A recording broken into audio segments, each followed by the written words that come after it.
Ito yung lagi kong bit-bit na bag during minor day hikes. Tapos, sa loob niya, yung mini bag, ito yung ginagamit ko naman kapag nag-hiking na mismo. Tapos, ito, yung iniiwan ko sa van, sa homestay, or kung saan man pwede mapag-iwanan.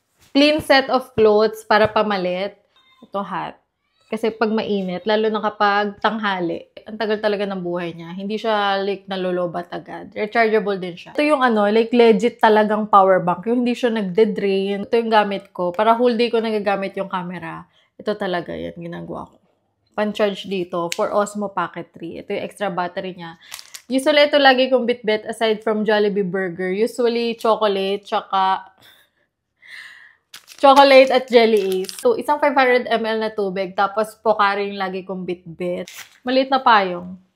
Lagay dito yung mga maduduming damit. Ang shampoo, conditioner, panghilamos ko. Yung ginagamit ko kapag naguhugas ng muka, ganun. Tissue talaga. Isang pangniknek at sunscreen. Ito, proven and tested na.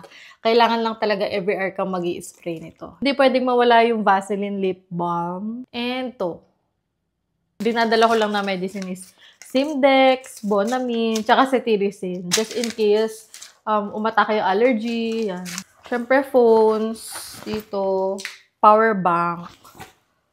Pangniknik. Yung pangniknik dito ko siya nilalagay. Ito. Ito din dito. Trail of foods. Yan. Tissue. Kasya yan dito. Yan. Ilalagay ko lang to dito. Kasya yan sa loob. Oh, pak. Ganon, kasya siya.